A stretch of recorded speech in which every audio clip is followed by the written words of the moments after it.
years ago, I read a blog post that talked about a trap where storytellers seem more interested in the bigger story than the smaller, more immediate story. This episode of How I Met Your Mother is inconsequential. It doesn't give us any clues about the mother. TV shows, comic books, even movies are getting more into this, with the Marvel Cinematic Universe being like TV shows with a larger storyline composed of smaller units. Nothing falls more into this trap than the Disney Plus Marvel series Falcon and the Winter Soldier. Falcon decides to become the next Captain America, which you already knew when you watched Avengers Endgame. The only reason to watch this show is to see the introduction of John Walker, who will probably become Dark Cap in the Thunderbolts Dark Avengers thing being set up. You could go from Endgame to Cap 4 and the only thing you would miss is Elaine giving John Walker a shield. I need a reason to watch the guys the show is named after, and unfortunately I don't. Before I get into the things that don't work about this series, let me talk about all the things that do. The chemistry between the leads. Episode 1 has Sam give a speech that Steve Rogers was amazing and nobody should follow in his footsteps. Then he is devastated when the government gives the shield to someone else. Imagine if I gave you a car. You said, no, this car belongs in a museum where nobody can drive it. You donate it to your friend, the museum director. Then you see him driving the car, which you gave him, and you no longer have any say on how it is used. But Sam made a speech. Who cares? It's not his shield anymore. What if Sam found out about Isaiah Bradley before he returns the shield? Isaiah knows Sam has the shield and gives a warning. This is what happens to black men who become their super soldiers. They imprisoned me for decades. This shakes Sam. This isn't the America Sam fought for. Sam says, I can't do this. Steve should not have expected this of me. That brings us to John Walker. Sam and Bucky are so awful to Walker. John pulled strings to get Bucky out of jail for missing his court-mandated therapy session. Missed opportunity. Sam isn't helping Bucky. Sam has experience helping soldiers move past their war, right? Walker does not deserve the treatment these guys give him when he's going out of his way to help them. The solution is to have Walker become a maniac in episode 1 instead of at the end of episode 5. The mission Sam is doing at the beginning. He's with these soldiers. Something happens where Walker shoots an enemy helicopter that was running away. When Sam talks with Isaiah, he turns the shield in and they give it to this guy Sam knows is bad news. John Walker was my favorite character in the show, and that's because of Wyatt Russell killing it here. And killing him here. Aha! Got him! I shouldn't laugh. Someone died. A man struggling to be the best he can be for his friends, for his country, for the world could have worked. Characters debating on national policy after such a crisis like the snap should be a natural extension of this story. And the show tried to do that. The series said the Flag Smashers are pro-snap victims and anti-snap victims. We're told people who are victims of the snap are getting preferential treatment over people who were here the whole time, despite Sam getting denied a bank loan because he was a victim of the snap. What if during the 5-year jump, America got zealous with overseas affairs? This warlord is getting greedy now that his neighbor's land is free to take. America takes care of it, when otherwise they wouldn't. All the people come back, but America is still acting like half of them are gone. Since the show couldn't decide what the Flag Smashers fought for, do they fight for the everyman, or does she not care about people who aren't important? Let's go with the simplest option. They're victims of the snap who feel they've been ignored since coming back. Someone else moved into my home. The bank doesn't recognize I still have an account. I'm essentially a non-person now. This way, you can do the whole we're not so different you and I thing, since Sam is struggling with the same thing. Walker sympathizes, but he doesn't know what to do. If I speak out about this, what if they take the shield away? I won't be able to help them. The Flag Smashers start as activists, speaking out against how they're treated. They're not stealing or breaking stuff yet. When people ignore them or they're harassed and told to shut up, they get violent so people will listen. The government tells Walker to shut this down. If the Flag Smashers get traction and people take them seriously, it could get in the way of the good we've been doing since the snap.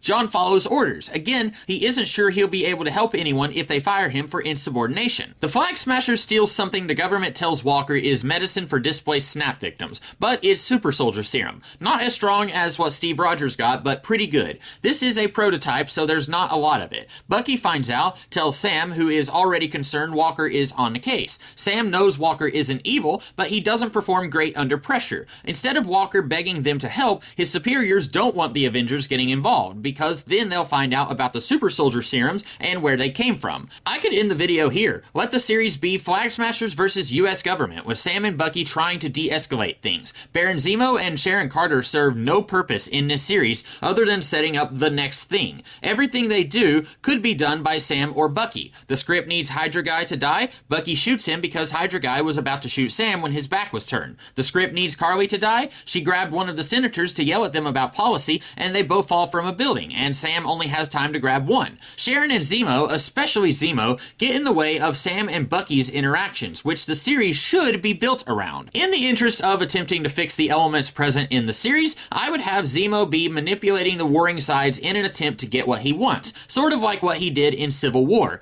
I love villain-hero team-ups, but they work in very limited circumstances. Spike teams up with Buffy because Angel threatens the natural food chain for vampires. Magneto teams up with the X-Men because Stryker threatens all mutants. This show technically has that aspect of we have a shared enemy since Zemo doesn't want more superhumans around, but the heroes don't have enough of a reason to team up with Zemo. The Flag Smashers blow up a building with innocent people in it. Zemo blew up people in Civil War. You're teaming up with this guy who is equally threatening as the people you want to stop. This is even more bizarre because they spat in John Walker's face when he offered to help them, and they turn around and break out a known blower-upper of people. I like what my boy C. Neil said in our podcasts on this series. Shortly before the snap, Zemo was being transported to another prison, the guards disappear, Zemo makes his getaway, nobody knows he's alive, and then he puts together a network of operatives to help him stop superhero activity. Let's say Batroc the Leaper was working for Zemo in the first episode. Zemo could have tipped off the Flag Smashers that the government had super soldier stuff, and he was hoping they would use their activism to expose this, and everything would get shut down.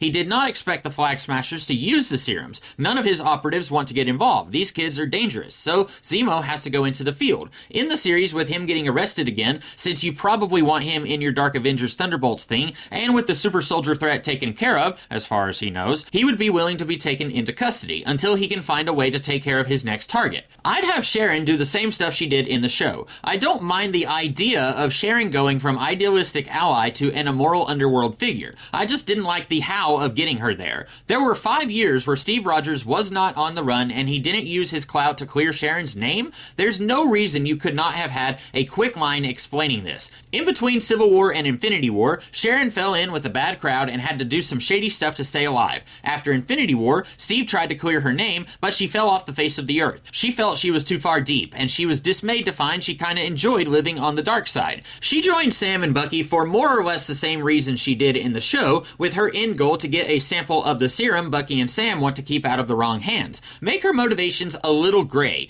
You see she's dealing in stolen goods at Madripoor, so at first you think she wants the serum to get rich, but maybe she genuinely believes she or someone else can use the serum to keep order in the chaos following the snap and then the blip. Even though Sharon wouldn't be sharing screen time with John Walker, she could parallel John a little bit, since he takes the serum because he believes his country has been taking care of some problems, and if they decide to pull out when the opposition gets loud, then someone with extra powers will need to be out there fighting the good fight. So when Elaine offers him a chance to do some good, even if it's not strictly speaking working for his country, he'll be ready to accept her offer, and it'll be more than, hey look, a cool new costume. Sharon can be a shoulder devil to Sam, who doesn't want to pick up Steve's shield. She says, I did what I thought was right and they spat in my face. You don't need that in your life. While she used to be idealistic like Steve, she's been forced to become more pragmatic like Nick Fury, and that kind of puts her in opposition with Sam and Bucky, who still believe in doing things like Steve would want them to do. I wouldn't have Sharon kill Carly. Like I said, if she has to die, it can be hoisted by her own petard. Sharon killing her puts her too far over the edge. If she's just a black market seller and buyer, there's room for redemption. At the end, even if Sharon does help Sam and Bucky against her better judgment, they offer her a chance to come back to their side, and she refuses. No, I'm too far gone. Plus, there's still stuff out there that needs my attention. Stuff that the daytime heroes can't get their hands dirty with.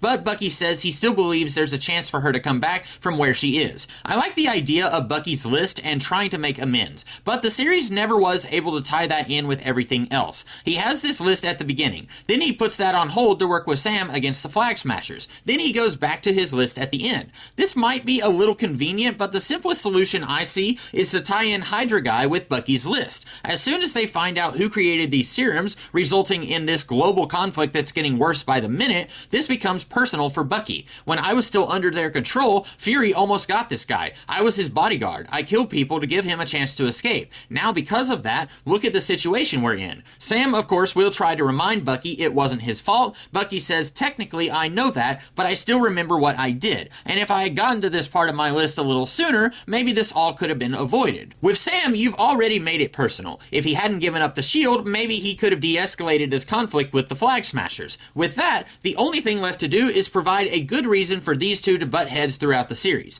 I like the idea that the only reason these two hung out was because they had a mutual friend and didn't really like each other. But now that their mutual friend is wherever and they both feel responsible for this threat, they have to put their differences aside. That's great. The series knows that in a buddy cop drama, your two leads need to be polar opposites to provide the most dramatic story opportunities. But this series can't quite decide on how it wants to do that. Maybe Sam should be more by the book, and Bucky hasn't worked in a team since the 1940s. He hasn't had control of his own actions, and since Endgame, he's been a solo act, so working with Sam, he makes rash choices. This could be him being overly concerned with trying to make things right to the point that he might screw things up even more. Hey, just like Sam in giving up the shield. Sam tries to tell Bucky his actions when he was with Hydra aren't his fault, just like Bucky tries to impress to Sam that him giving up the shield does not make him directly responsible for the mess John Walker might be making. Bucky might offer to help Sam in paying for the boat. Yeah, I had like $50 in a bank account in 1940. You would be surprised how much that increased over the years. But Sam wants to handle this on his own. And likewise, if Sam isn't Bucky's therapist, Sam can be questioning how Bucky's sessions are going, and Bucky wants to handle that himself. But they're not opposed on everything. Otherwise, you find yourself asking why they're working together at all. They both trusted Steve implicitly, and even with how much the world has changed, they're both trying to do what would make him proud. But they are both very wary of the US government. Sam because of what he found out from Isaiah Bradley, and then being told to stay out of this mission John Walker's on, even though he senses there could be trouble. And Bucky, ever since the Winter Soldier movie, has been untrusting of the US government, with how deep Hydra was embedded in things. And then he finds out the government is still employing Hydra people. I don't know, I think that could have worked. This series is like a puzzle someone somehow put together incorrectly. All the pieces were there, but the end product does not look right. And it's a shame because I think this could have been great. Most of what I suggested here isn't all that different from what the show did. Just move some things around and you've got a much better show in my opinion.